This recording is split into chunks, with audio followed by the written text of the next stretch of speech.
반갑습니다. 허브경제TV입니다. 네, CS 윈도고요. 오늘 주가 1.7% 밀렸지만 우리가 여전히 감안하고 있는 그 구간에서 주가가 움직여주고 있고요. 시장의 여러 업종의 종목들이 저점을 조금씩 좀 잡아주고 있는 것이 아닌가. 연기금 매도가 좀 나오긴 했는데 생각보다 이렇게 많이 나오진 않았고, 그렇다고 아직 명확하게 뭐 빨간불로 돌아섰다 이렇게 보기에도 힘들죠. 우리가 지금 계속적으로 체크를 해 나가야 되는 건, 어쨌든 생각했던 것보다는 주가가 그렇게 많이 밀리지는 않고 있다. 이때의 음봉이 지금 10%였거든요. 예, 10% 나왔기 때문에 뒷구간에 이거 한 10% 더 빠지는 거 아니야? 20% 빠지는 거 아니야? 여기 이렇게 열려 있는데 여기까지 내려오는 거 아닌가? 이 생각을 하셨겠지만, 생각보다 시장 대비 잘 버텼다라고 하는 거. 지금 이때 음봉 대비하면 5% 6% 정도 더 추가적으로 밀리긴 했거든요. 근데 지금은 어차피 이 하락 사이클을 좀 소화를 해줘야 되는 구간인 거고, 그 다음에 시장이 좀 정신을 차려줘야 되는 거고, 대부분의 어떤 메인 업종들 다 흐름이 안 좋고, 요즘에 또 유행이 돌고 있는 게 저 PBR이죠. 저 PBR 종목들이 어떤 정책적인 부분으로 인해서 외국인이나 기관들이 꽤 많이 사더라고요. 윈드 같은 경우는 PBR이 2.6입니다. 네, 오늘 기준으로 해서 2.6이라 뭐 PBR 이슈를 달고 올라갈 만한 그런 종목은 아니다. 근데 뭐 저런 것도 일종의 좀 테마적인 성향이 강하다라고 생각을 하고요. 우리는 지금 시장이 전반적으로 좀 돌아 나가는 거, 그게 필요하기 때문에 다른 업종들, 메인 업종들이 저점을 언제 좀 확인을 해주는지, 찍어주는지, 이게 중요합니다. 근데 오늘 보니까 얼추 이제 음봉 하나다라고 하는 건 어쨌든 그냥 개파락이거든요. 개파락이 나왔을 때 바로 반등 포지션이 만들어질 수 있다는 거. 그리고 뭐 어쨌든 오늘 저녁에 FOMC가 있으니까. 근데 FOMC는 뭐 그렇게 기대감이 이번 FOMC는 크진 않죠. 뭐 금리 인하가 FED 저거2를 보면은 뭐 3월달 금리 인하는 처음보다는 굉장히 많이 내려갔고, 그 다음에 뭐 5월달 있고 6월달 이렇게 FOMC가 이어지는데, 개인적으로 뭐 5월 6월 뭐 언제라도 해도 저는 상관은 없다라고 보고 있습니다. 그리고 빨리 하는 게 더 안 좋죠. 이게 약간 그런 거죠. 뭐 코스피 이전 상장 이렇게 해가지고 막 주가 호재 나오고 포스코 DX가 맨 처음에 올라갈 때처럼, 그런 것들이 어쨌든 일정이 다가와지면 점점 힘이 약해지긴 하거든요. 금리 인하도 거의 똑같아요. 과거 사례들을 보면은 금리 동결 시기가 오히려 시장이 굉장히 좋았고, 금리 인하가 뭐 시작이 됐을 때는 대체적으로 경기에 대한 우려감이 올라오고 많이 밀렸죠. 지금은 우리가 그런 거를 우려할 만한 포지션은 아니다. 일단 해외 증시가 굉장히 좋고, 뭐 미국 국채도 굉장히 많이 떨어졌는데, 문제는 우리나라 시장인 거죠. 우리나라 시장이 거기에 이제 너무 반응을 못 해주고 있기 때문에 외국인이 어떤 걸 의도하는지는 좀 봐야 될 것 같아요. 걔네들이 일단 선물 포지션을 돌려놓고 있거든요. 매수로. 1월 초부터 계속적으로 매도하다가 이때 똑같아요. 1월 2일 고점 찍고 이때부터 외국인들이 선물 매도로 전환했습니다. 포지션을. 그래서 거의 플러스 3만인가까지, 3만 계약인가까지 갔던 거를 지금 마이너스 3만, 거의 한 6천, 7천까지 갔거든요. 지금 다시 마이너스 2만이에요. 하지만 일주일 동안 꽤나 많은 그 포지션을 매수 쪽으로 돌려놨는데, 이런 것들을 보면은 시장은 얼추 좀 저점에 다 온 게 아닌가, 이렇게 좀 저는 생각을 하고, 코스닥이 문제인데, 코스닥이 아무래도 좀 늦게 내려왔습니다. 늦게 내려왔고, 처음에 버티다가 코스피가 먼저 내려왔고, 시간적인 부분들을 고려하면은 뭐 얼추 이제 공평하게 다 내려왔다. 그리고 지난번 10월달 이때 시장의 반전을 만든 것도 어쨌든 FOMC라는 이벤트였고, 지금 과매도 구간이죠. 예, 과매도 구간이라 이제는 뭐 어떤 업종이 치고 나갈지는 좀 더 우리가 지켜봐야겠지만, 저는 하락에 대해서 걱정할 만한 그런 시기는 얼추 마무리가 됐다라고 봐요.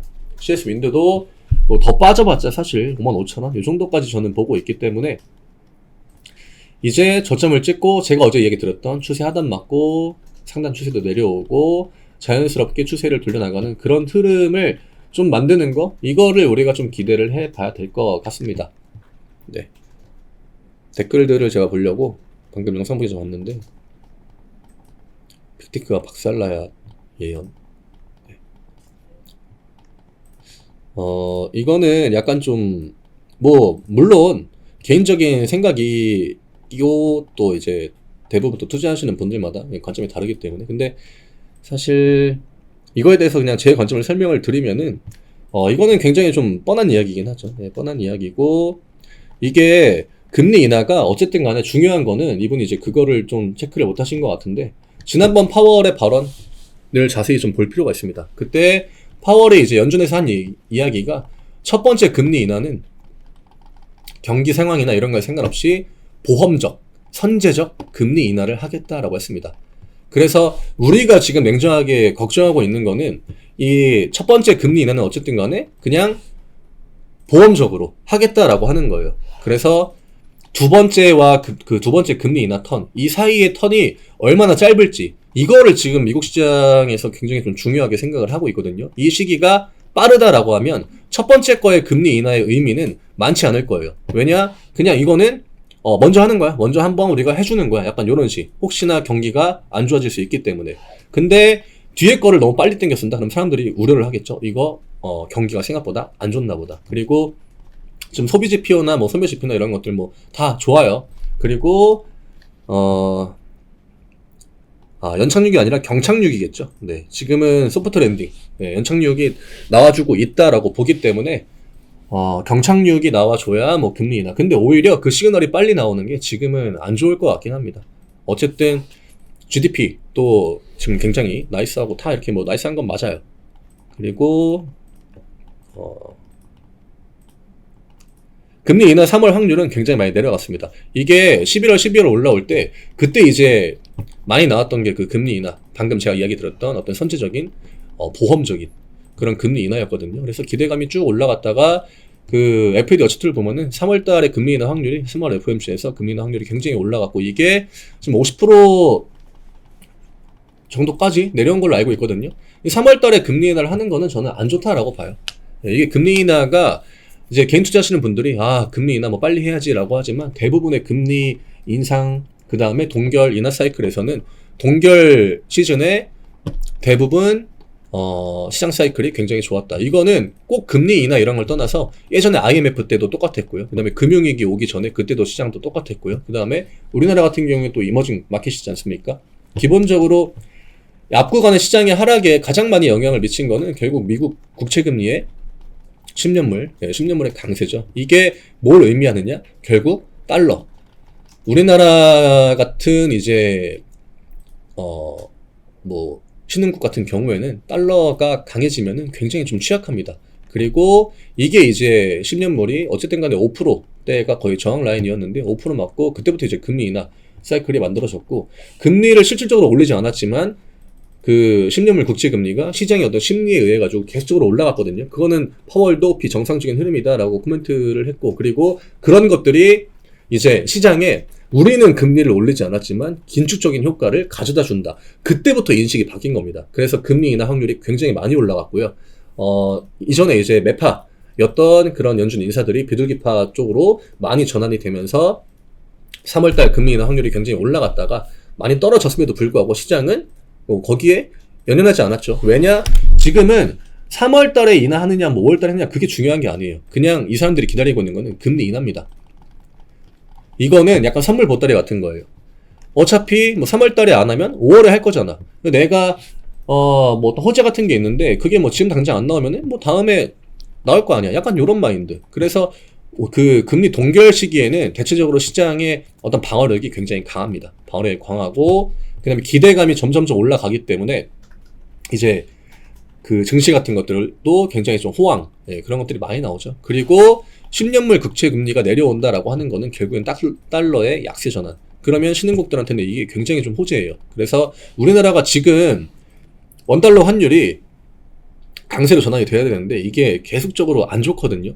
그렇죠. 지금 1330 몇 원까지 하고 있으니까 지금 달러가 그 흐름이 전환이 되고 있는데 우리나라만 거기에 지금 매칭이 안 됩니다. 이것도 좀 굉장히 문제이긴 합니다만 결국에는 저는 맞춰질 거다라고 저는 생각을 하고 있고요. 시간 문제라고 봐요. 시간 문제고 뭐 뒷구간에 강한 상승이 나오기 전에 좀 이게 뭐 약간의 뭐 개미 털기 뭐 이런 관점일 확률도 어느 정도는 있다라고 생각을 해요. 그리고 친환경 같은 경우에는 제가 볼 때는 트럼프에 대한 그 경선 이때부터 하락이 커졌거든요. 그 경선에서 트럼프가 너무 압도적인 표 차이로 이기면서 그거에 대한 심리적인 부분들이 좀 반영이 된 것 같아요. 실질적으로 유럽 쪽애들도 지금 트럼프에 대한 그 대비책 이런 것들을 만들고 있다라고 하니까 뭐 트럼포비아 뭐 이런 식으로 이야기를 많이 하더라고요. 2차 연시도 뭐 물론 그거에 대한 영향이 저는 있었다라고 생각을 하고요. 우리나라가 2차 연시 비중이 크다 보니까 다른 나라 대비 조금 더 하방 압력이 강할 수밖에 없지 않았나 이렇게 좀 봐요. 근데 언제든지 반전이 나올 수 있는 포지션이다라고 생각을 하고요. 지금은 기대감을 먹고 가는 구간이기 때문에 하방으로 계속적으로 빠진다 이러면 결국 다시 한번 뭐 원달러 환율이나 혹은 뭐 시장 저점에 대한 어떤 기대감, 저점 방어를 해줄 거라는 금리 인하라는 기대감 이런 것들이 늘 잔존하고 있는 시기여서 반전이 한 번만 좀 반등이 조금만 좀 유의미하게 나와주면 그때부터는 다시 한번 상승 추세로 전환이 될 확률이 높다라고 생각을 합니다. 윈드는 좀 복잡해요. 예, 실적인 부분이나 그런 것들이 지금 당장은 뭐 좋게 나오고 안 좋게 나오고 이런 걸 떠나서 이후 내년 실적 혹은 2분기, 3분기 뒤의 실적 이런 것들에 대한 우려감이 좀 들어올 수 있는 영역인 거고 그냥 주식적인 관점으로만 보면은 어제 이야기 드렸던 것처럼 그냥 한 사이클이 만들어졌다 이런 식으로 보셔도 될 것 같습니다. 네, 그냥 이 사이클이죠. 하단 추세 라인을 좀 지켜준다라고 하면 다음 사이클은 좀 만들어줄 확률이 높을 것 같아요. 네, 이런 부분들은 이 댓글도 다른 많은 분들이 보시니까 제 기준에서 추가적으로 설명을 드려야 되는 부분들은 그냥 드렸다라고 생각하시면 될 것 같고요. 금리 인하, 빠른 금리 인하가 지금은 그렇게 시장의 호재는 아니다. 왜냐면 이 금리 인하는 첫 턴에서 두 번째 턴으로 넘어갈 때 이때가 시장에 굉장히 좀 위험 시그널들이 많이 나옵니다. 네. 그래서 오늘 이 정도로 정리해드리면 될 것 같고요. 또 말이 길어졌네요. 네. 오늘 또 월말인데 1월달 뭐 시장 좋진 않았죠. 예, 굉장히 안 좋았고 2월달은 좀 유의미한 반등을 기대하면서 같이 화이팅 하시면 좋을 것 같습니다. 저희 무료 종목 매주 드리고 있습니다. 4종목 정도 목표 수익률 25% 잡고 진행하니까 링크 누르시고 무료 종목 신청 누르신 다음에 이제 CS 윈드라고 남겨주시면 같이 오셔가지고 매매할 수 있고 또 시장이 FOMC라는 이벤트를 기점으로 지난번과 비슷하게 반등 흐름을 보여준다라고 하면 또 굉장히 좋은 기회겠죠. 늘 위기 뒤에는 기회가 오고 폭락 뒤에는 또 강한 반등이 옵니다. 신고가 요즘에 최근에 신고가는 종목들이 굉장히 많은데 역대 최고 할 수 있는 유망 기업들 저희가 또 정리해가지고 종목 맵으로 제공해 드립니다. 저는 내일 또 인사드리겠습니다. 감사합니다.